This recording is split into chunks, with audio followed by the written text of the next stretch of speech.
60 Minutes Overtime. This week on 60 Minutes, we're following the presidential and vice presidential Democratic ticket, both in Washington, D.C. and here on the campaign trail in Wisconsin.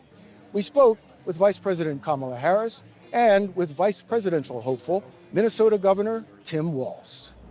From the rule of law. With only 4 weeks to go until Election Day and mail-in ballots already being marked, we watched as they campaigned, making their appeal to voters Harris otherwise could have met months ago during a more traditional election cycle. Was democracy best served by President Biden stepping down and basically handing you a nomination? You didn't have to go through a primary process. You didn't have to fight off other contenders. That's not really the way our system was intended to work.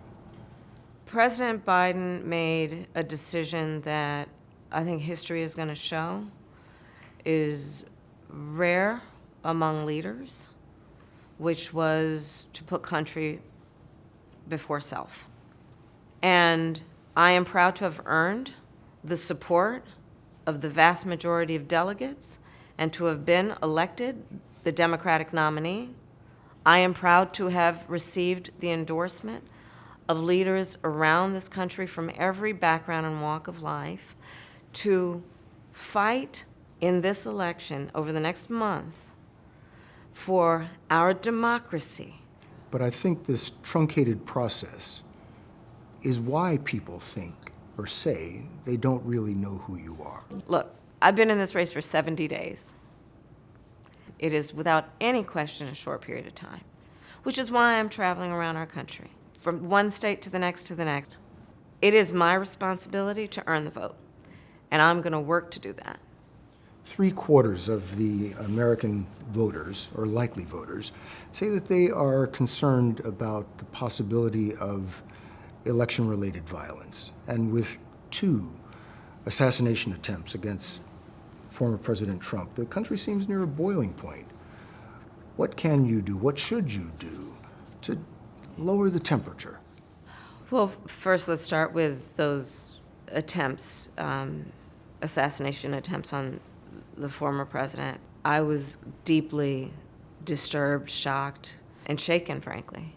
It is really important that all of us speak loudly, regardless of who we're voting for, to say our differences have to be settled at the ballot box and not through violence. We cannot lose our soul in terms of who we are as Americans by resorting to violence to settle our differences, much less to make a decision about who's going to be the next president of the United States.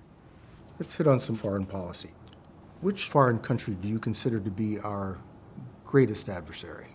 I think there's an obvious one in mind, which is Iran.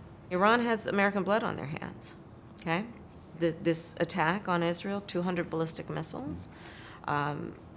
What we need to do to ensure that Iran never achieves the ability to be a nuclear power, that is one of my highest priorities. So if you have proof that Iran is building a nuclear weapon, would you take military action? I'm not going to talk about hypotheticals at this moment. What about China? China, first of all, we must win the competition for the 21st century with China.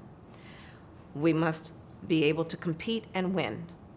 We should not seek conflict.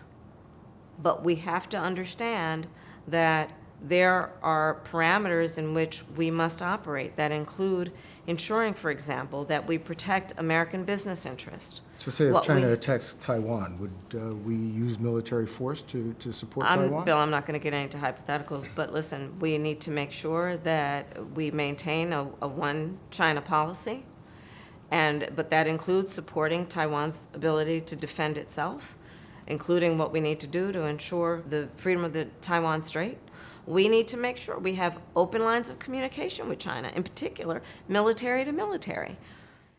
Whether the issue is foreign policy, the economy, immigration, or any of the other critical decisions that will come from the Oval Office, we wanted to know what role Governor Tim Walz might play should this team get elected. Look, she's running to be the president, and there's only one president at a time. But I think watching who surrounds the vice president, the decisions that she makes, how she gets things done, I view my role to be one of those people, to be an advisor to her. She understands I've had different lived experiences. So my job is to give that experience, to talk about the times as governor or the times with National Guard. How do those things work? Let's say you are elected and President Harris does something that you fundamentally disagree with. How would you handle that? She's the president. I will bring the skill sets that I can bring. I will bring the things that I can advise. I think that's one of the things I learned in military service. As a senior enlisted soldier, many times the officers who were higher ranking had much less time. My job was to be their lead advisor, and I would give my best advice to them, and they would make their decision. If it was not the advice I gave, I turned around to our troops and I said, here's what we're going to do, here's the mission, here's how it's going to be executed. The commander's plan was clear, but I think when you have a leader like Kamala Harris, she wants that input. She doesn't believe she has all the answers. That's what the president should do.